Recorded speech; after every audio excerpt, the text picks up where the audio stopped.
right. Well, uh, part one, redux. No one said that this podcast stuff and recording is easy, obviously.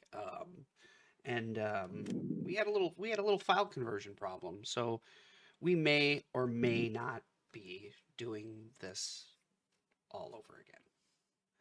And hopefully Yay. we don't have to do it again. So, because then I'll shoot myself in the face. No. Because There's none of that. as much as I like doing audio video stuff, I don't like redoing things. So No. let's, and a little time has passed because we recorded that segment not a couple, like a Are little you over a gonna week. are you gonna introduce us Yeah, I'm gonna or introduce, but I want to preface this by saying if I sound a little downtrodden today, it's because oh. I screwed up the I screwed up the video conversion. So thanks for tuning in to Two T's in a Pod. I'm Tony, I'm Tralana. and we discuss things in life and our lives, and we've kind of introduced the family, and we've gone over our beginnings, and today we kind of wanted to talk about a few things, but the main thing is something that affects us both as parents, but more so Trelana because of the line of work she's in. So, I mean, some time has passed since the tragedy in Texas. But if you want to lead us off, because it's just, I guess the interesting part would be to hear your take from your background and kind of what you deal with on a somewhat regular basis. Sure. So I think I'm trying to think. I think from my perspective, it's very different because I work in an urban setting and around me there's more gang violence than there is the risk of a school shooting in its normal sense. That sounds horrible to say, but like in what most people would think of when it comes to a school shooting. So I worry more that the gang violence that is going on in the streets outside of my school is going to spill over into my school, um, versus an actual school shooting, which is more commonplace, sadly, in suburban and rural school districts. Um, so there's a bit of difference to that for me personally. But I think the interesting thing more so was to hear your thoughts on the matter simply because this isn't something that you've, other than as a parent, had to think about before we got into a relationship. And now, with us being in a relationship, you do have to think about gun violence, and those concerns for me while I'm at work. Because just like, I mean, like you said, this was a week ago when we recorded it, but just prior to that, I had texted you saying, we were in a lockdown because there was a shooting right outside and we were waiting, sheltering in place for that to pass slash resolve itself, you know, and whatever. And so, like, I wanted to hear what effect that had on you. The interesting thing is that being a teacher isn't supposed to be a worrisome, like a, a job I should worry about, but Correct. it's turned itself into that. You know, Yes. I wouldn't say with the same amount of frequency, but I fear for you now. And I would attribute it to, like, a husband or wife whose significant other is a police officer or Mhm. a first responder or something. It's like a firefighter. That makes sense. You see them go off and they put their lives in danger every day, and to keep our society safe and protected. Well, that's the way it's supposed to work. Mhm. And being a teacher is supposed to be. I'm not. I mean, I would use the word safe. Like, you go. I mean, you're just as instrumental in from a societal standpoint. You're educating the future. you're growing and molding these children into young adults and to be members of society, and now I got to worry about you walking out the door and somebody coming in and shooting up, blowing up a school. It's Mm, crazy. So when you text me things like that, I don't like it, obviously, but I know that, I mean, there's not really a whole lot I can do about it. I can't turn around and say, yeah, I think you should probably get a desk job. You know what? Maybe you should go hang clothes at Kohl's or something. Like, no, I get that it's your job. I may not like the area, and I don't like the frequency, but I mean, these days it doesn't really matter if you're in the inner city, you're in an urban area, or you're in a suburban area. That they're all susceptible now. The crazies are coming yeah. out everywhere now. It doesn't really matter. Mm, Um, so yeah, I don't like it. I yeah. don't like it from that standpoint. I don't like it, knowing that our kids are entering into these dangerous, zones. I mean, outside of keeping them home and homeschooling them, I don't have a choice. I just got to hope that, no nobody comes in and shoots the principal or something. So Mm, yeah, it's frightening, and it feels like such an unnecessary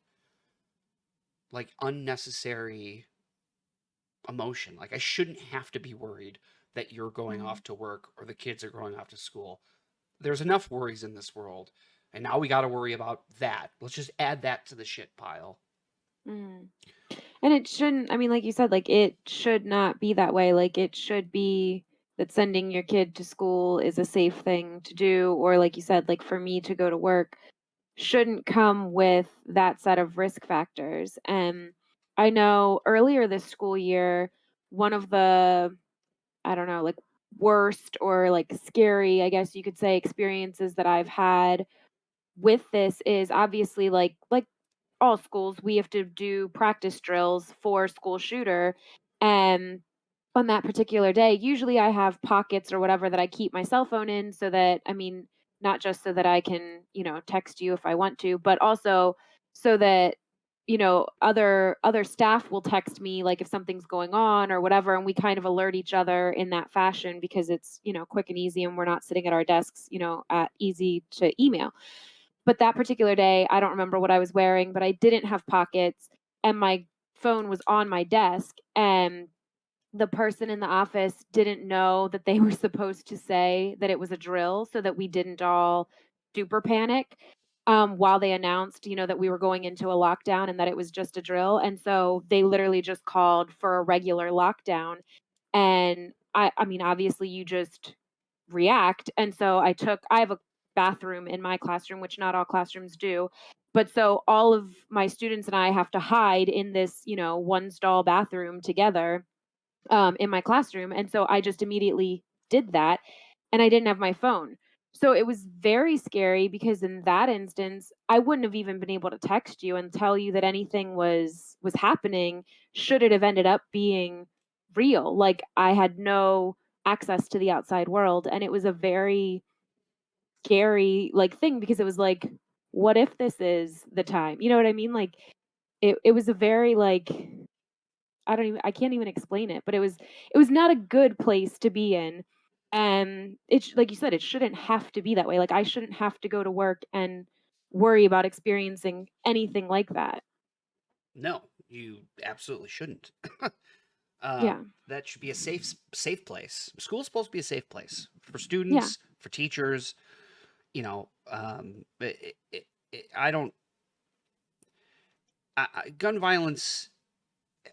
Isn't a new thing. No. It's been around for a long time, and Mhm. unfortunately, uh, I don't know an easy solution, but this country kind of runs on guns, runs on oil, and runs on guns. That's Yeah. and it's not going away. Of all the Yeah. civilizations in this world, we're still young. Like, we're still tiny in comparison. So we Mhm. don't have a lot of what's the word I'm looking for? We don't have a lot of time on this planet where we've ever really been at peace. We're always at war. Mhm. And it's unfortunate. So, we were talking, what is the solution? We're just two parents going through life. So, I don't think there are any easy solutions. But just recently, we were in this conversation. A New York governor is trying to pass in to the effect of raising the minimum age to own um, a semi-automatic rifle uh, to, I believe, 21. And then we kind of went back and forth on that, and I, I'm kind of all for it, really. Like I'm all for. Oh, great! I'm gonna get desktop notifications now, and it's gonna get recorded from emails from work. That's gonna be super helpful in this podcast. Um. Anyways, nothing I can do about it, unfortunately. Um. What was I saying? Oh yeah, I'm kind of all for making it 21. I don't think anybody. I mean, if you can't drink and you can't smoke, you shouldn't own a gun. Yeah. Like, why not? Well, and I mean, here in Pennsylvania, handguns already are 21. When you're 18, you can buy like rifles and that kinds of thing, but handguns themselves are 21. I don't think I have no problem with it. I just don't think that it's a resolution to this particular problem in and of itself. And that's part of what we were talking about earlier in our conversation is I don't know all the exact statistics and you had pulled up that, 32% of the school shooters had been gun owners themselves versus the other, you know, 78% No, no, are 77% were legal gun owners. 32% were between the ages of 16 and 18. Oh, okay. I must have like Yes. flip-flopped the So, numbers. yes, Okay. 77% were legal gun owners, but they could have ranged in any age range. And Well, the see, and that's shocking to 32% was me. 16 to 18. But that was all mass shootings. That wasn't school shootings. Okay, okay, Which is okay. which That makes is more sense because right. I was like, how is that possible? I have a Okay. lot of statistics, but I don't know where the overlap is because they don't. I can't find any specific studies with specific criteria that I was looking for. So, I have statistics Okay. on all mass shootings. I have statistics on school shootings, but I don't. Mhm. But it doesn't have like an age breakdown or a pie chart because you know what? Nobody's looking at that data, and they should. But So part of part of the problem with that is that as horrifying as school shootings are, and it feels like they're happening all the time, but the reality is when you look at how many school districts there are overall and whatever, school shootings are such a small percentage that that's why there's not a lot of resources and time, thought, money dumped into them because it is such a more rare occurrence, which, like I said, it doesn't feel that way, especially right now with, the incident that just took place, in Texas, but because of that, like, there is a lot of missed opportunities to look at like you said, to look at the data and to, like, find something that could work better, and, like, I know, some of what I was looking at, 4 out of 5 school shooters have always divulged that they were going to do it ahead of time. Like, these aren't I think a lot of people think that these things are, like, spur of the moment, but more often than not, in 4 out of 5 instances, the person, said in advance that they were going to do this in some fashion. So it's not like one minute they were fine and the next minute they're shooting the school. No, like they gave warning signs. Now, I mean, that doesn't mean months and years, but days and weeks leading up, there were warning signs. There were instances of them saying, I'm going to do this. And had people taken the proper precautions, maybe some of these, school shootings wouldn't have had to have happened. And I think, like I was saying to you, like I think there was, I think the number was 2,032 school shootings that there have been total, and that to me that's just unacceptable. Like, like we said, like I shouldn't go to work every day worrying about that kind of thing. I mean, it's bad enough that I have to go to work and worry about the gang violence that's in the city and that pouring over into our schools. Like right now, we're not even allowed to go out for recess because it's too dangerous in my area that I work in So, like, we have a courtyard, and that's all we're allowed to take the kids into is this tiny courtyard space for all of the kids that are in my building. So it's kind of a hot mess, and I can't wait for school to be over. But like that is the reality is we can't even go outside right now because it's not safe enough. So I shouldn't have to additionally worry about somebody coming in. But one of the things that I had talked to you about when we recorded this the first time is also like unless we're addressing mental health, it's not going to there's no gun law that's going to resolve all of this because a lot I mean like when it happens in middle schools and things like that, those kids aren't old enough to own guns themselves anyways. It's their parents' guns or their grandparents' guns or whoever, but they're not owning these guns themselves. And we even here in Pennsylvania, we had a machete attack. So, I mean, I know I don't think anybody died in that attack, which is great. Don't get me wrong, but it doesn't make it any less traumatic or tragic that somebody went in and, sliced a bunch of people with a machete because they were having, a mental break and whatever that stemmed that incident. So, I think that like mental health is also a key thing. And taking seriously the things that people are saying. And I think that's a really hard thing. Like today, I had my kids outside in the courtyard, and there were kindergartners out there, and they were playing the Squid Games red light, green light. But like the Squid Games version where they were pretending to shoot each other when they did the red light, and like nobody stopped them. And I had such a huge problem with this because I'm like, what are first of all, why do kindergartners know about the Squid Games stuff in the first place? And Roblox, then second of all, huh? Roblox probably. Maybe.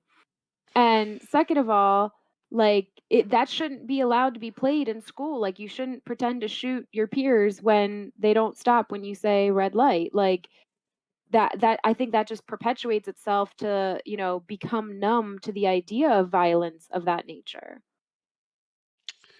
So, Well, I don't know. I mean, yeah, in an ideal situation, every call would be heard, every text message would be taken seriously, but I mean, there's no way that I mean it from the way I see it. I mean, there's no way to investigate every phone call and every threat. Like there's just not enough infrastructure for that. It would be too, it's just one of those things where yeah, people people can say whatever they want in this country. Nobody takes most things seriously that people say. Some person posts something on Twitter, man, I can't wait to go to work today and strangle my boss. And it's like, yeah, man, like, and maybe we find out later that day they did, but you can't look at things like that and go, oh, well, somebody could have stopped it. It's like, no, not really. There's 8 billion people on this planet. There's 400 million, 500 million people in this country. Um, or more. There's just no way to take every call seriously. I mean, I agree with you on mental health, obviously, but people are suffering with mental health issues all across the world, and you don't see other countries. Well, I shouldn't say that, but this is gun violence is such a leading cause of It's death in a this very country. American thing, It yes. is kind of American. I mean, it is, but like I said, this country was founded on guns. It's in our constitution. It's Yeah. ingrained. We fought against the tyranny and taxes in Europe so that we can just tax our own. Yeah. Like nobody's getting our taxes but us. But we gain our independence as a nation, as a country through violence, through guns. And Mm. not a lot of other civilizations, not to say that there isn't violence all over the world, but we're 300 years old. I don't even know how. Almost 17, 18, 19. I can't do the math, but we're only hundreds of years old. Yeah. There are civilizations that are thousands and thousands of years old, and we've been our own, sovereign nation for a few hundred. So evolution is slow, guys. People. It's hard to get that idea of guns and don't take my guns and this is what makes me an American. It's hard to get that out of people's DNA because it's just so deeply rooted in our history as a country. So guns aren't going to go away anytime soon. You know, there might be changes, but guns aren't going to go away. And I don't think that they should go away. Let me be clear on my stance. I think Mhm. everybody should be able to own a gun. Well, Mhm. everybody that is of able body and mind should be able to own a gun. But Yeah. do I think tweaks need to be made? Sure. Should we raise the age of ownership from 18 to 21? Sure, give it a shot. You'll probably piss off a lot of proud boys. A lot of 18-year-olds are like, "What about me? If you could send me to war, I should be able to have a gun." It's like, well, if you want to get your fill, join up. Sign up for the military. Whoops, alarm. Mhm. Um, but let's give it a shot. Let's try it out. Because like I said to you earlier, if even if only 30% of school shootings were people between the ages of 16 and 18, let's say 10% of that were people that were 18 and legally owned their firearm. If we could take 10% away, that's big. That's huge. I know it's infinitesimal in uh, in the whole thing, but 10% is still 10%. Lives are still lives. There is no ultimate solution, in my opinion. There is No. no end all be all solution. So it's little things like that. Let's make it 21. Let's make like background checks to own a firearm. Let's make them recurring. You know, if you own a gun, you have to take the same psychological test every 5 years or whatever because people change.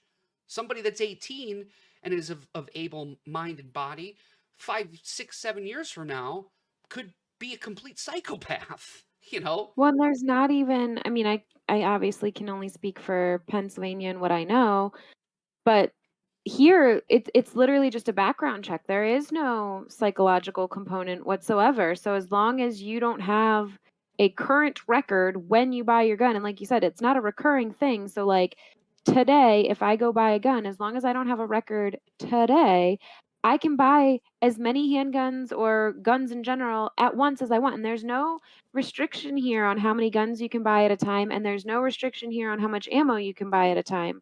So I can literally go out today and load up on all the things, and then, as long as I don't have any, you know, tarnishing marks on my background check, I'm good to go. I've got the green light. There's no waiting period, there's no nothing. Um, so, here in Pennsylvania, for sure, that's how something can really rapidly unfold, if somebody has like a mental health break. And like you said, mental health, while I think it's a huge component, unfortunately, you can't force anyone to get help. And a lot of families, because of the stigmas around mental health and, different things, don't view getting that kind of help as beneficial, as something good. They either don't believe in it at all, or they think that that means that you're weak or damaged or whatever, and so they won't allow their family to get that kind of help. So you can't force that on anyone, but like you said, I do think that, one, there should be more things in place, and I do think there should be a psychological component, to this, because yeah, it's fine if you want to own guns for whatever the reasons are, whether it's hunting or, protecting yourself or whatever, but you should also have that, psyche eval component to make sure that that's all there is to it, and that there's not underlying issues that, you're going to go ahead and resolve once you have that gun. So I do think that that's definitely a component, that would be beneficial, like you said. And no, it's not going to be a one size fits all situation by any means, but like you said, lives saved are lives saved, and it's a start. It's a jumping off point. It's more than thoughts and prayers, which is super frustrating to me because you hear all the things, and then I mean, here we are just a little bit later and it's already dying down and people are, talking about it less and less and going back to, business as usual. Um, that's very sad because it shouldn't be that way. Yeah, I'm all for extended mental health checks, raising a minimum age, maybe. I don't think anybody could tell anybody what they can and can't buy, though. Like, see, now I'm not for, you mentioned, well, I can go buy as many rounds as I want. It's like, yeah, you should.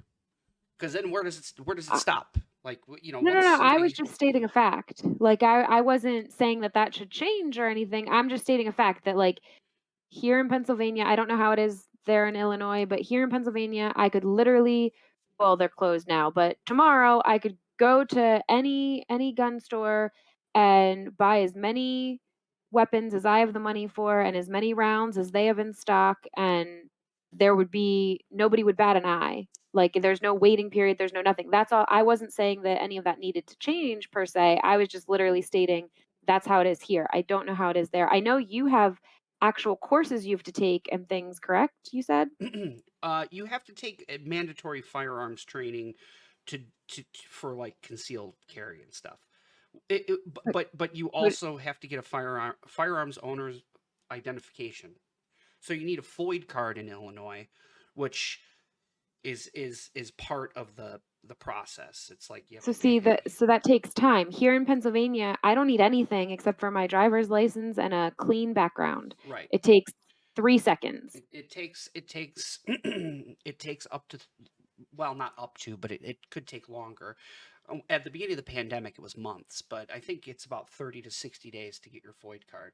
So you have to at least pay and register to get your firearms identification card. Then once I get my FOID card, then you could go to and get a gun. But then you have to take the background check, and then you have to wait. I think 3 days, or I think there's a mandatory waiting period, and then you can get your gun for home use. Now, if you want to conceal and carry, which is very hit or miss, I'm not very sure how it works in Illinois, but most most parts of Illinois are not. They don't recognize conceal and carry. So at that point, but if you want one, you have to do, like, I don't know, like 60 hours of firearm training, which everybody should do. Like, nobody should be able to. I don't think anybody. That's another thing. I don't think anybody should just be able to go get a gun. I mean, yeah, you pass your background check. Let's say there's a background check, and yeah, there's red flag laws. Like, they don't have to sell it to you if they're like, this guy looks unstable or this girl looks unstable. But if you don't know how it works, like if your only knowledge of a gun is what you see in a John Wick movie, you shouldn't own a gun. You need Mhm. you need to go to that training class. You need a professional to tell you how it works, how to shoot it, how to be. It's like cooking. Maybe that's not the best example, but when I first started cooking, I was always like kind of really afraid of cutting myself. But the more I used the equipment and the knives and the things, and the more comfortable I got, and the more training I got, the the the better I was. I am now not afraid of cutting myself or whatever in the kitchen. But if I just if I had never cooked a meal or cut an onion in my life, and I went and I got the sharpest chef's knife at the store and came home and just started hacking away, I'm gonna cut a finger off. And that's how guns are to me. If you don't know how to use it and you have no training, you have no business owning it. Well, People that go that are like 18, that go to the gun store to get that gun, that don't have any training or whatever, like, that is a red flag. That seems to be like somebody who's trying to get a weapon in a hurry to use it for something they shouldn't be using it for. yeah. So, and the thing about that is so obviously I own a handgun and mine does not have a safety on it. So obviously I keep it locked up. Not that you shouldn't even if it did have a safety. I'm just specifying things here. Um, but like you said, I've never had to take any courses whatsoever on anything. And so like I agree with you because it's crazy to me that if somebody broke into my home and were somehow able to access, I mean, they would also have to break into my safe and all that kind of stuff too, but if they somehow managed all that and got my gun, there is no safety. So like you said, like if all you've seen is in the movies and things, like you're going to end up hurting yourself, with my gun, because there isn't a safety to ensure you don't shoot yourself, in the foot or something. Like like there's so many things like that. Like every handgun is different. So like you do need to know what you're doing and what you're operating with. Even like that, like, are you putting hollow points? Are you putting regular like, there's all kinds of things that go into that, like I said, like, I didn't have to take any training whatsoever, so I just so happened to learn by going, shooting with other people and things like that on my own, but that doesn't mean I couldn't have, just gone and purchased this gun and had no idea what I was doing at all. And I mean, I have a concealed carry permit, which again, here is just another piece of paper that you fill out and a $20 check, and a week later you get your picture taken and bam, you've got your concealed carry. Like there isn't anything super extra that goes into anything here in Pennsylvania. And that's how accidents happen. You know, Yeah. that's like there. A lot of people, and I not to say that I agree with it, but a lot of people who are like super anti-gun will tell Mhm. you that the leading, y- the chances of you involving being involved in a gun related incident is like increased by a huge margin as soon as you own a gun, as soon as the gun's in the house, right? And that statistic may be true, of course. Obviously, homes that don't have guns are going to have reduced gun violence or gun related incidents because you're taking that out of the equation. But kind of like, if I have a pool in my backyard, guess what? I'm increasing my likelihood of drowning incidents. Right. Um, but it is interesting that I'm all for less government. Less government, federal government, more local government. So it makes sense that certain areas might have different policies. I'm not totally against that. Like I'm not totally against Pennsylvania having, I guess you would look at it as less strict rules than the Chicagoland area. But the Chicagoland area, even with its stricter gun control, has more gun violence. Like it's not doing anything in Chicago. People are still getting shot in the streets and waiting 30 days for a FOID. Well, most of those people, guess what? They don't have FOIDs. They don't have Right. they got theirs with a filed off serial number. So cr- peop, crazy people and violent people are going to kill no matter what. Right. We just have to mitigate the damage and take the small recourses where we can. We can't control the gang violence. We can't control the people who are getting their guns illegally through backdoor gun shows. We can't we can't prevent all of that. But you know what we can prevent? We can prevent small portions that might add up to a greater number. If that includes making changes to mental health checks, making changes to the age, like the age of ownership, and if we also do things like implementing a federal policy, as much as I don't like the federal government getting involved, but if we make some of these things across the board, it might save lives. For sure. And I mean, I know this isn't a school shooting incident, but there was a shooting at the one mall that's not far from my house, just a couple months ago. And it was actually someone else there with their concealed carry, had their weapon on them at the mall, and they're the ones that shot the shooter and were able to end the whole thing. Now, I mean, that's tragic because yes, they had to kill someone, but I do think that in that sense, like you said, like I think that people being able to own guns, like while I also understand your analogy that bringing guns into the home ups your chances, whatever, whatever. But in that instance, it was the perfect example of why owning a gun legally is a good thing, because in that instance they were able to save countless lives at the mall because this person went in and was just starting to shoot randomly, and they happened to be there and have their gun, and so they shot and killed the shooter and saved everybody there at the mall. So I mean, I do think that there's definitely, and like that, like I wear my gun on me when I go for my walks because I go on a lot of nighttime walks, and now my neighborhood is seemingly perfectly safe, but you just never know when something crazy is going to happen. And being a female walking alone at night, it makes me feel much safer having my gun on me when I go for those walks. So that if anything would happen, I have some sort of protection on me. Well, So it's go ahead. tough. It's tough because the NRA is like the leading pusher of thoughts and prayers, Hmm. but they're also like the biggest proponents of everyone should own a gun. You know what fights gun violence? More guns. Everybody, every man, woman, child, teacher, everyone needs a gun. And it's Now like, I don't agree with teachers having to have guns just because you threw that out there. I do want to make a point to say that. But go ahead, finish your thought, and then I'll say what I was going to say. I don't, well, again, in the circumstances of your particular school and your particular state, you're right. If you don't have firearm training and you don't have all those things, having some not uneducated, but uneducated on guns, having Right. some teacher who has no training to think that them having a gun is somehow going to shot like fix an active shooter situation, they're more likely to do more harm than good.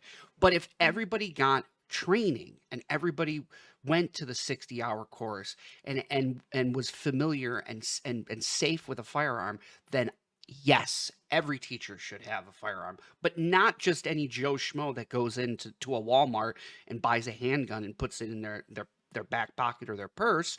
No, those people are just as dangerous as the shooter. I also think that when you talk about teachers having to have guns, I think you also need to consider that who you're potentially asking me to shoot is one of my kids. Like, I don't think that that's a fair undertaking. Now, don't get me wrong, in a life or death situation, would I obviously act? I'm sure I would. However, I don't think that that's a fair. I mean, like, there's already so much put on teachers and so much taken away from teachers. I mean, there's all kinds of things going on that if you're not a teacher, you may or may not pay attention to, but like, you know, we're not allowed to read certain books. Our curriculum is being questioned. Every aspect of being a teacher is under a microscope all the time because are we or are we not doing the right things by these children? And so then even if you gave me, all the training in the world, then asking me to also have to go ahead and be ready to shoot and kill one of my own students, or even if they're not personally my student, a student that I see every day because they've snapped and, whatever, I think that that's very, very unfair because nowhere else do you see that where you are asking any other professional, police officer, whatever, military, whatever, to shoot someone that they have a bond with, that they have a relationship of any kind with. Like you say hi to, Bill every day at the office, and now on, this particular Wednesday, you're gonna have to shoot Bill because he's snapped. I don't think that that's fair to ask of teachers. And I mean, and then we're talking about children. Like, I don't care how violent someone is. Like, I, I think the amount of traumatic stress that that would put on anyone is insane. And I don't think if you don't trust teachers to make their own curriculum properly and teach properly, expecting them to be able to handle that situation properly is insane to me. Like the thought of that whatsoever. I don't think that's. I hate when people suggest it because that's just bananas to me. Well, I mean, if you, like I said, would I act in that situation? Sure, but to be expected to, I think well, that's crazy. I don't think. Well, see, I don't think it's a question of being expected to. If you're giving me the training, you're expecting me to. No, no. I mean, I think giving you the training is making you a responsible gun owner. It's not expecting you to do anything. It's not Well, expecting you no, to be but a militia. It's not expecting you to be a part of the police force. It's expecting you to but be educated. correct, but if in that setting, if as a teacher, if part of my teacher training becomes I now must also go through this, I never you said know, that. I didn't. I well, no, didn't. I'm That's saying that's different. I understand. I'm saying that's something that well, you said teachers should go through like the gun training and whatever. So if you look on, wherever all social media, a lot of people are posting arm the teachers, and I'm saying a rebuttal to that. No, like I don't think like.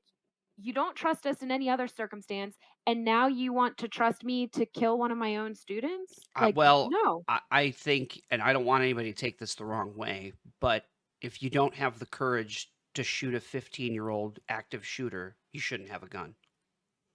Well, I mean, and look at all the police officers in Texas who stood outside and refused to go in regardless of the fact that they were wearing body armor Yeah, and everything. they're pieces of shit. Absolutely. And now you're asking a teacher who has no body armor, I don't care what amount of training you gave them, but those officers in Texas wouldn't do it, and they've had the training, and they had the body armor, and they still stood outside and did nothing. Right. And now you're asking me to take on that courage to No. kill someone I know and without body armor and all like, No, it's insane to me. No, that's not what I'm saying, and maybe not people you are, but specifically, I think I'm saying people. I think what it is it's a sequence of events.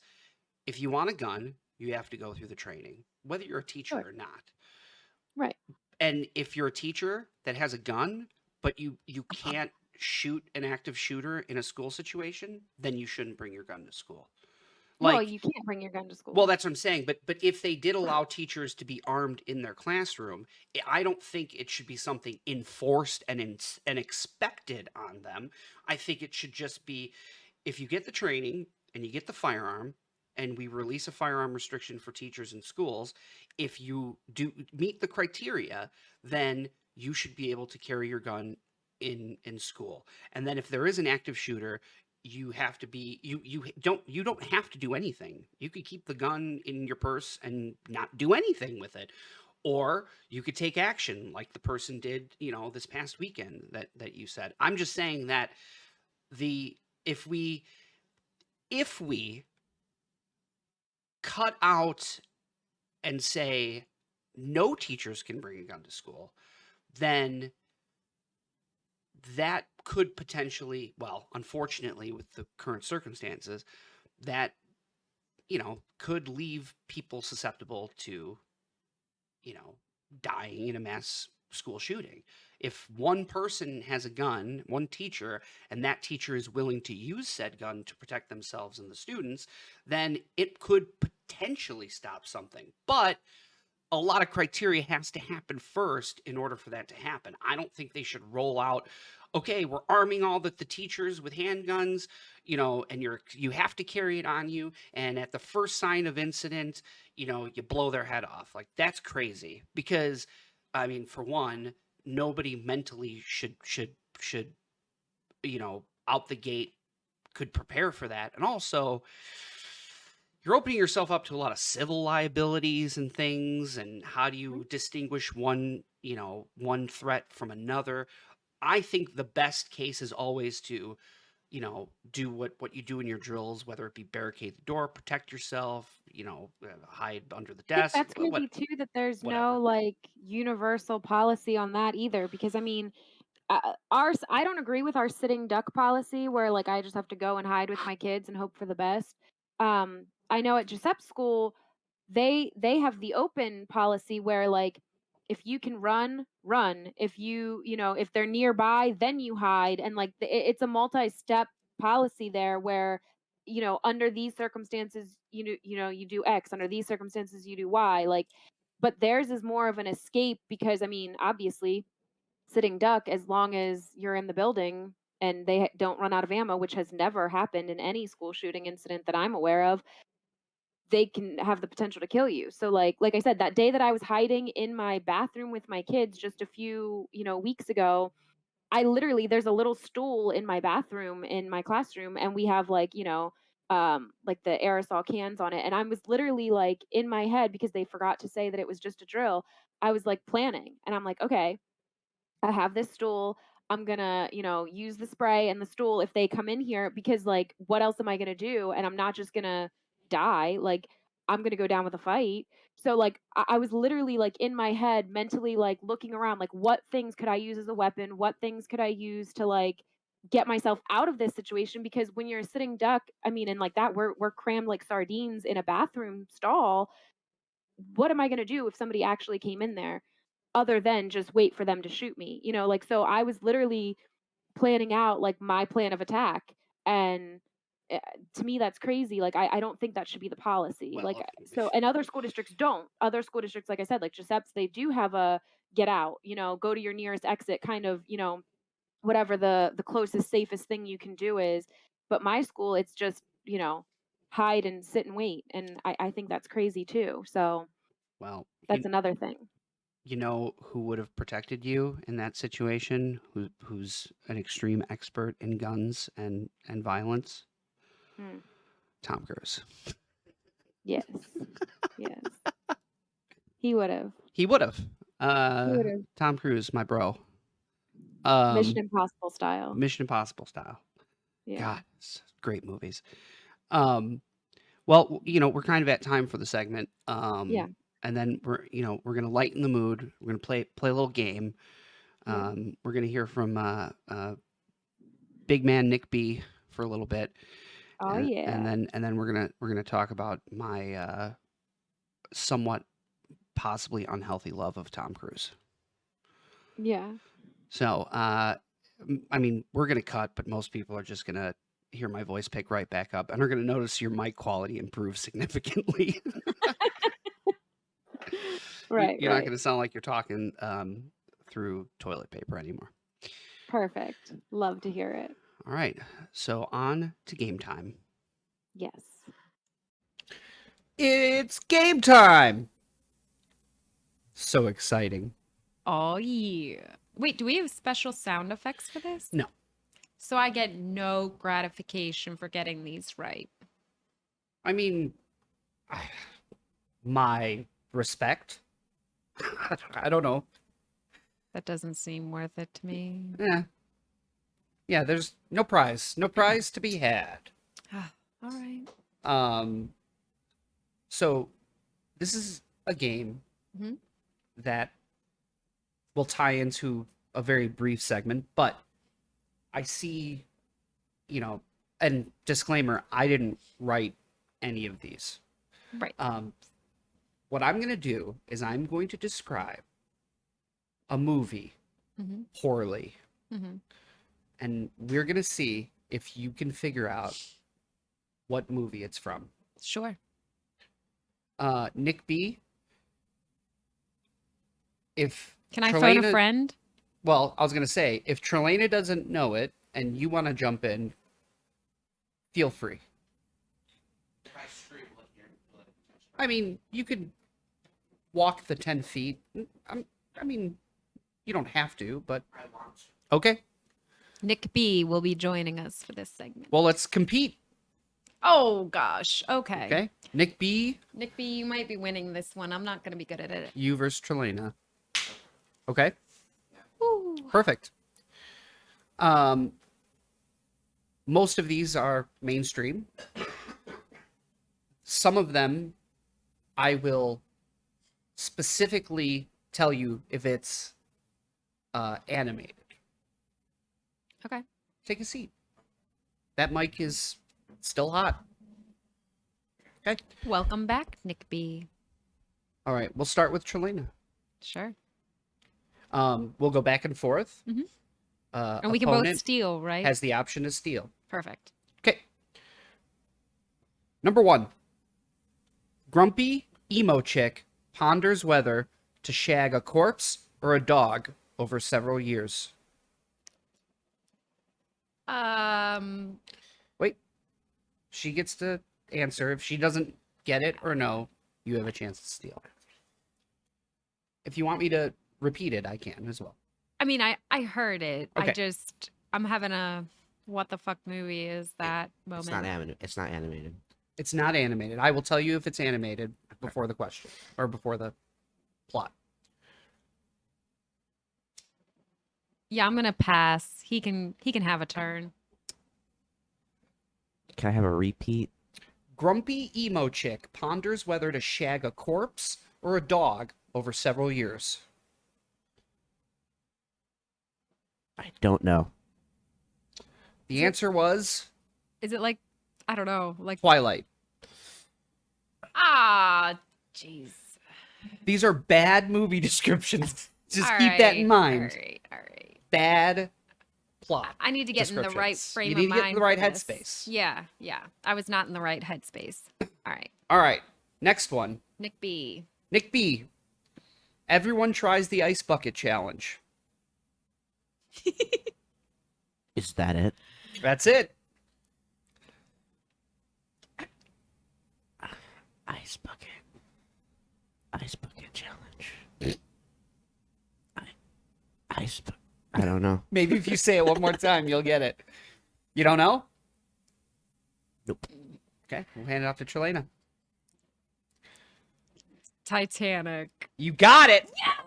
Titanic was the answer. I was going to give a hint, but I was like, that's going to be unfair. So, 1 point for Tralana. 1 point for Tralana, everybody. Yes. All right, next one. This is actually For me. for you, Tralana. Yeah. Boy spends 7 years being a third wheel. The fuck? 7 years being a third wheel.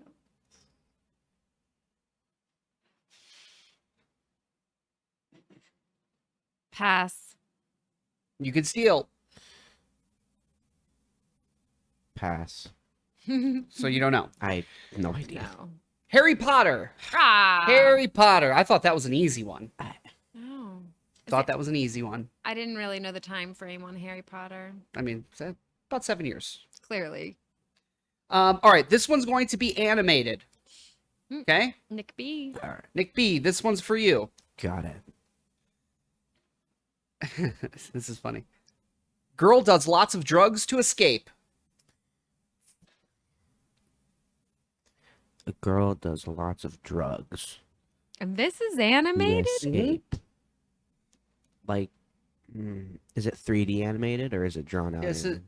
I mean, you're asking for hints, but I will give you this one. It is hand-drawn animation.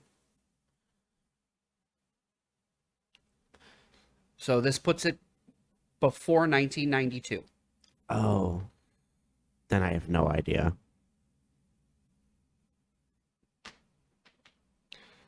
I feel like Alice these in are Wonderland? easies. Yes, Alice in Wonderland is correct. 2 points for Tralana. Girl does lots of drugs, eats the mushroom. You know, that whole movie's a fucking drug fever, I guys. never watched that movie. You haven't seen the original Alice in Wonderland? Yeah, I mean, I No. don't blame you. This one is also animated. This is me, right? Me Uh, first. That yes, was him that was first. his. Yeah. This is for you. Stockholm Syndrome works.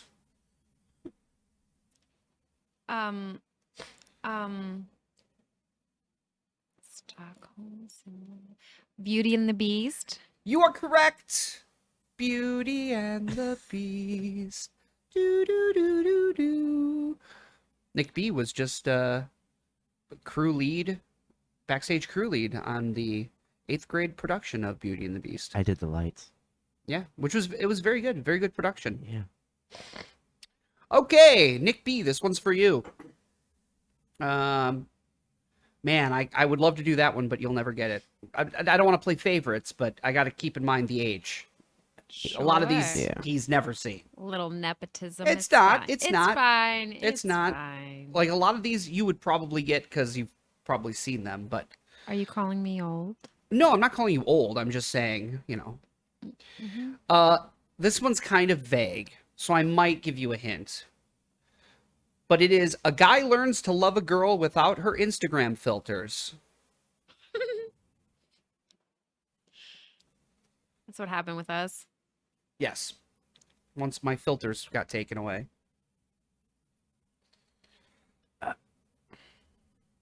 I think I can give you a hint. Okay. Think not hand-drawn animated. Like CGI. Oh. A guy learns to love a girl without her Instagram filters. This is a tough one. I don't know. And we're still in animated, right? Technically, it is an animated. It's computer animated, but it is animated. I mean, are we talking Shrek? It is Shrek. Look at you. See? You I got told- this. I told you anything little kid movie, I'm in. Okay. Well, unfortunately, Nick B, you can't win, but you might be able to steal this to get a little bit of pride. I'm losing. I doubt you will because you've probably never seen this movie. But you're gonna get this for sure. It's to you, right? It's to me. Okay. The one No where pressure. Jennifer Aniston lost her man in front of the world. Mr. and Mrs. Smith. You got it. We just talked about that movie. It is the last good movie I feel that Brad Pitt was in. And that concludes Explain a Film Plot Badly. Thank you, Nick B, for your participation. I'm sorry you couldn't take any. But, you know, I mean, your age, it's tough to think of movies, or at least this list, because I'm stealing this off the internet. How about this? Yeah. One more. Just take it home. This is animated, Okay. okay? Yeah. Hand drawn, mostly. Got it. Girl has to pretend she's a man to be taken seriously.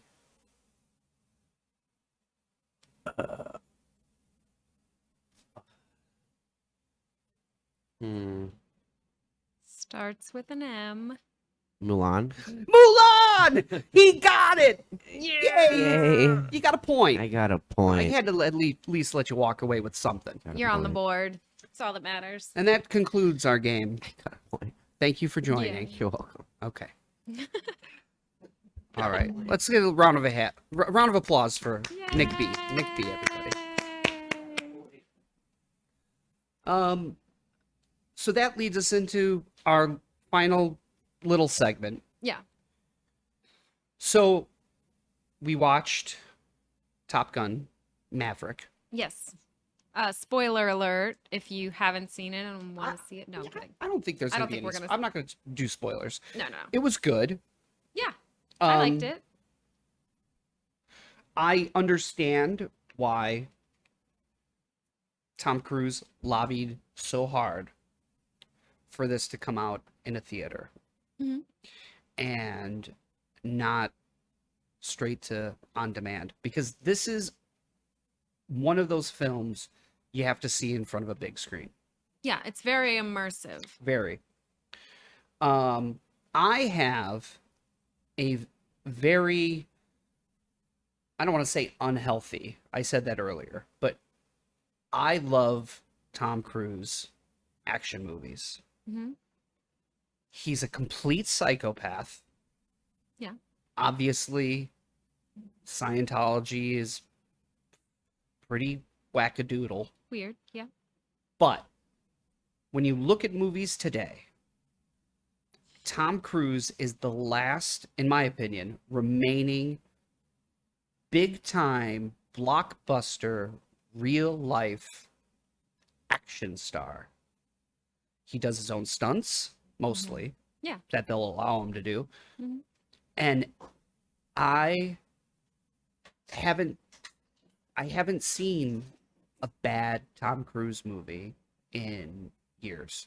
All the Mission Impossibles are so good. Mhm. And this was no exception. It was very good. It was faithful to the original. Like, it was Yes. a proper sequel, faithful. Everything from soundtrack to, it felt like an 80s, 90s cheesy kind of action movie. Yeah. Weird lighting, and even the dialogue was kind of trite. I don't know how to explain it. You know, like, I don't like that face, Mav. It's the only face I got. You know, it's like fucking, but it's cheesy in a good way. Yes. I agree. Do you share an affection for, I mean, he's no Ryan Reynolds, Right. obviously. Nobody compares to my Ryan, but yeah, no. I mean, I don't have a problem with Tom Cruise, but like I don't intentionally seek him out the way that you do. I don't intentionally, but if it's a Mission Impossible, Yes. Top Gun, Mhm. like, he really doesn't do much other than Yeah. those. He sticks to his wheelhouse. Right, but this is a, well, I say recent. The dude's been doing movies for 40 years, but like you don't see Tom Cruise in that, I don't know, that love story drama, you know, vampire, what was that movie he was in? To Kill a Vampire? Yeah. Yeah, right? Mm-hmm. I He doesn't do stuff like Vanilla Sky. He doesn't, he's like, fuck all that. I'm jumping on a plane. Yeah. I'm flying a helicopter. Mm-hmm. Did you see him break his ankle? No. Oh my god. Gnarly. One of the scenes in Mission Impossible, Mhm. he jumped from building to building Mhm. and caught the lip and the front of his foot 90 degrees. And you know what the fucking man did? Got up and kept running on a broken foot. Gross. Now that's dedicate. Well, it's dedication to the craft, man. No, for sure. Yeah. I mean, if you could name another big time action movie star, like, can you even name one other than Tom Cruise? No. Yeah, they're all gone. Yeah. Arnold Schwarzenegger, gone. Yeah. He does things every now and then, but, you know, Sylvester Stallone, I mean, another Rocky maybe, but Expendables maybe, but other than that, Creed 3. yeah. But he's not the, I know. He's you not know. the main. Yeah. so, and then we talked about Brad Pitt, Mr. and Mrs. Smith. I love that movie. Yeah. It's It's a a- great movie. Dumb, stupid, schlocky action movie. But it's entertaining, and it, you know, Brad Pitt had Fight Club and Mr. and Mrs. Smith. He was in To Kill a Vampire or whatever. Mhm. Um, Ocean's 11. Oceans, yeah, those weren't really action No. movies, but no. he's done I was just, yeah, what he's been in. Troy, Hmm. you know. And now He's gone. he does cameos and stuff. But yeah, man, Tom Cruise, love it. The new Mission Impossible's coming out. Oh my god, I can't wait. They're so stupid, but in the, like, the best way. Nonsense. It, at this point, he's on a suicide mission. Tom Cruise is going to die filming a movie. Well, and I said that in that like intro before the movie came on. He looks really old. Yeah. Like, and even in the movie, he didn't look as old as he did in that clip. So either he's aged poorly over the last couple years, or they do a really good job in makeup. Yeah, Yeah, I think it's a mixture. probably. So for people that don't know, right before the movie, and I don't know if this is going to be in every theater, but Yeah, for I our don't know. theater, right before the movie, it was a little 15-second, just Tom Cruise in front of the screen, you know, thanking people for coming and seeing the movie in the theater. Mhm. And he looked his age. He looked how he should look. I mean, Yeah, he's yeah. 60? I don't know. How, I gotta look up how old Tom Cruise is. I should Yeah. know. It's just not what you expect from somebody in Hollywood because none of them ever look their real age. So, 59. He's going to be 60. okay. Yeah. So 59, going to be 60. He looked 59. Yeah, for sure. Now, I do know that Top Gun probably wrapped filming a few years ago, maybe. I could be Yeah. wrong, but I know it was filmed. A lot of it was filmed during COVID, pre-COVID, into COVID, and he specifically waited until it could be released into theaters because he Yeah. didn't want it on demand, which I get. So it would make sense that he looks maybe a little younger, but yeah, I mean, makeup department, lighting, For sure. he looked 40. I was gonna say he didn't look. I mean, he did, but like he didn't look a ton different from the first one. Like not as wrinkly as he did in that little intro, anyways. You know where it's all at? What? Where did you notice it? On his face. What are you talking about? It- Oh, well, and in the gratuitous football scene where they had their shirts off. Well, okay, let's talk about that for a second. Sure. So, obviously, you had to pay homage to the first one Yes. with the volleyball scene. Yes. Okay. So they had a similar scene with a bunch of sweaty, oiled up men and There a was female. a female. Yeah, she was in a sports bra. And you know what? It was they could have put her in like if it was the String 80s or bikini. 90s, yeah, she would have been in like a G-string with like Yeah. seashells. Yeah. Very It was tastefully done. tasteful. Yes. She was tasteful. And they had that scene, and you notice they didn't linger on him very long, Right. right? Mhm. So they had cutaways, and you saw him briefly, with his shirt off playing football. Yeah. And then immediately when they had the single on him, he was putting his shirt on, Yeah. right? Yeah. Very odd. So I think he Well, might it's not. I think, well, for him it is. He's never had a problem with being shirtless, running through the streets in his movies. Yeah. It's actually a staple. If he doesn't run in a movie, it's the end. The end of days is here. Yeah. And he does. He does run in this movie twice, actually. Yes. I'm glad He you were does his- keeping count. Yeah, well, I had to keep count because I was waiting for it. I was like, this is a plane movie. How are we going to shoehorn him running? And they did. They shoehorned it in at the end, mostly. Yeah. So I noticed that, and of course he was, obviously tanned, Yeah. in that scene to Mhm. hide a lot. But in that intro to the movie, Hmm. his neck. Oh, see, I didn't really look at his Can't neck. hide it. You can't hide an old neck, folks. Hmm. The wrinkles don't. You can Botox, you can tape your skin back on your skull, but neck and hands will always give it away. Yeah. Because we can't do much for the neck and hands other than moisturize and whatever. But there's no Botox in the hands. There's no. Yeah. So yeah, you could see it in his face, but that neck, you could see his age. Jennifer Connelly, who's also in the movie reprising her role, Yeah. 50, Hmm. ish, 51. Okay, 51. So she looked great too.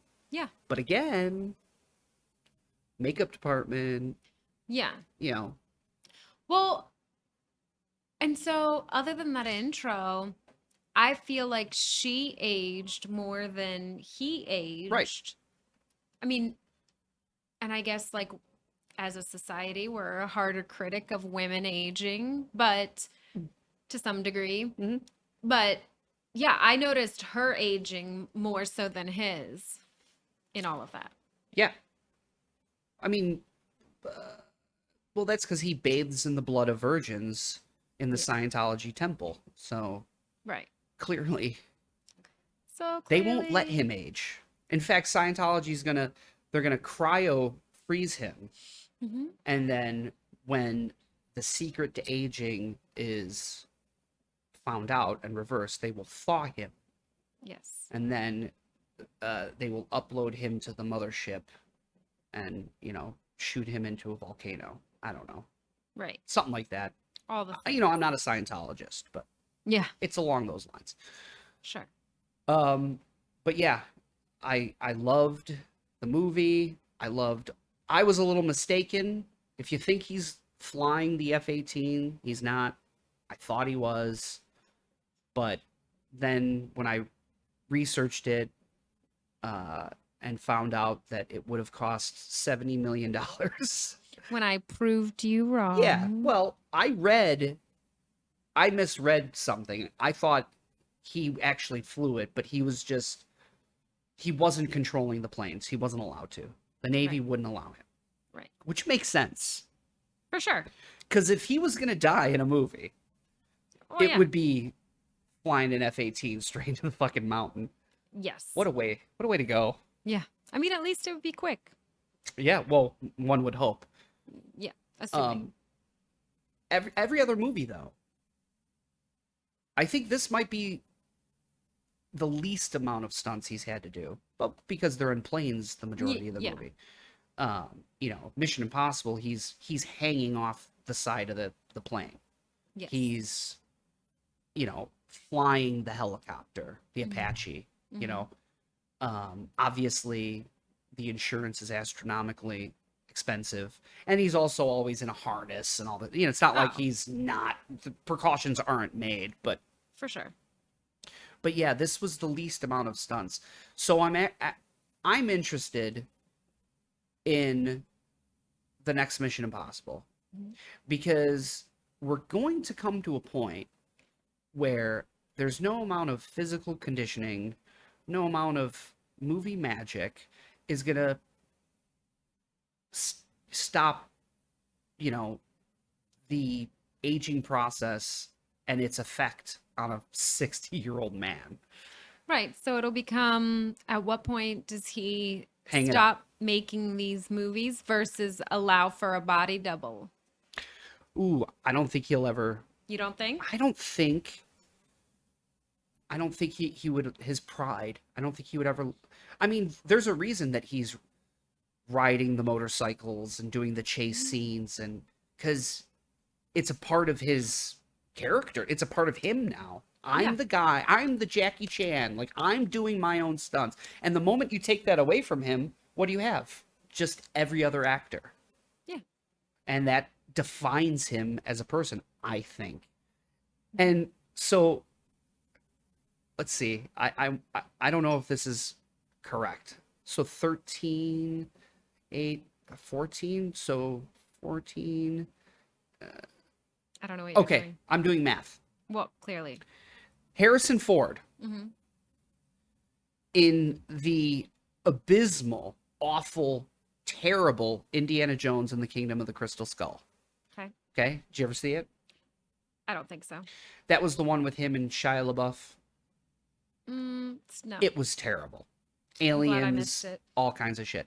Yeah. But for anybody who's seen it, picture Harrison Ford in that movie and how, old and out of character he looked in that role. He was only a couple years older than Tom Cruise is right now. And Tom Cruise is jumping across buildings. And how much dedication do you think it would take to be he's got all the money in the world. Mhm. He's got all the personal trainers and nutritionists in the world. But how us as regular people, Mhm. dude, that would be a whole job to be in that kind of shape. Yeah. At 60? Yeah. I could barely do a push-up. And I'm almost half his age. Okay, well, I can do push-ups. All right, well, let's not paint ourselves into a push-up contest, okay? Oh, that's happening after this. No for way. sure. Yeah, because you don't want to lose to me. Depends. Are we doing real push-ups or girl push-ups? I don't stoop to the How level many of girl push-ups do you push-ups. think you could do? Easily? No. Just how many? I don't know. I can Hard easily. or easy? No. I meant easily as in without struggling. No. How many could you do before you collapse? Oh, I don't know. Easily, I can do 10 real push-ups. Oh, that's nothing. I know I can do 22 because I did the 22 push-up challenge. But it was a struggle till the end. But I also did that multiple times. So I don't know. I can do a lot. I could do 20, for sure. Well, I know I can do 22. So I've Okay. got two. Right. You might have me if you could do 22 real Yeah. push-ups. Yeah. You might be able to beat Oh, me I can right do now. 22. Yeah. Give me a month, and I'll get up to 30. All right. So you have till June 29th. Okay. We'll do a push-up challenge. Yeah. All right. Start. I'll practice. You better start. Well, practice makes it sound like start. I don't know, doing them, I guess. Yeah, that's what Yeah. practice is. Okay. We should have a curve though. Not a curve, but like we should have a different way, because me doing 30 push-ups at my size and you at your size is kind of the equivalent of me doing 60. Oh. Yeah. So you want me to do 60 push-ups? No, I think we should calculate force. We should see like weight comparatively to, pounds of pressure and think like make it even. That's like you and I could never have a weight loss challenge. It wouldn't be fair because I would lose way more weight than you, but because by nature I already outweigh you by so much. Why don't And you're tinier, so your percentage of, you know what I'm Are saying? you calling me fat right now? No, I'm calling you skinny. I'm calling you tiny. I know, but you're suggesting I have weight to lose. It's fine. Holy shit. Hmm. No. You that's heard it not- here first. No, that's not it. Tony thinks I have weight Oh to my lose. God. We're going to wrap this up. All right. Well, that's No. Okay, so wait. So how are we you're going to determine this? I'll figure out I'll figure out a way to Because then- calculate it easy. Then are you also going to weigh in the fact that I'm a girl and you're a boy? I don't know. Do you want to be treated equally or not? I mean, if we're making this equal for you, then we should No, make it's it not equal an for equal me. for me. It's I'm making it equal for everybody. Gender shouldn't have anything to do with it. Then why did you ask in the first place if it's a girl push-up or a regular one? Because those are done differently. Right. Like but structurally, the push-up. suggesting- What I'm suggesting is a girl push-up is easier, Because it is. right? So if we're gonna do those, and then we're both gonna do those, because No, that no. would be equal. I want regular push-ups. Okay. Also, I But I don't mean do- any offense by saying girl push-up. It's a push-up from the knees. Right. But- Everybody calls them But girl I- push-ups. yeah, exactly. That's what I meant. Like I didn't want to single out women and say they can't do a regular push-up. I'm That's just how it saying came across. it when it's easier for me to use that phrase because more people know what that is. Right. So a push-up No. from the knees. No, I just wanted to know if you were gonna account for me being female and, having less muscle than you and all the things. I mean, No. we no. can. No, it's fine. I'll do my 60, you do your 30, I or think- whatever it equates out to being, and we'll see who wins. Okay. Or if it's a tie. If we both make our mark. I mean, if it's a tie, we'll just think of something else to tie break. Correct. We'll let the boys choose something. Right. We'll have we'll see how many we could do with Joseph on our back. Or we could just do like a wall sit. Can't do it. Back, knees. Wow. Some of us don't have those problems. Oh, that's so great. Well, this has been great. This is good. I love this energy. Mhm. You want some more of it? Yeah, all of it. But we are at time. Actually, we're over by a little bit. So, Okay. that's gonna wrap it up. I'm gonna play us out. I'm Tony. Did you forget your name? I almost said I'm Tralana, which would have been funny. Everybody wants to be me. It's fine. Yep. And I'm Tralana. Yep.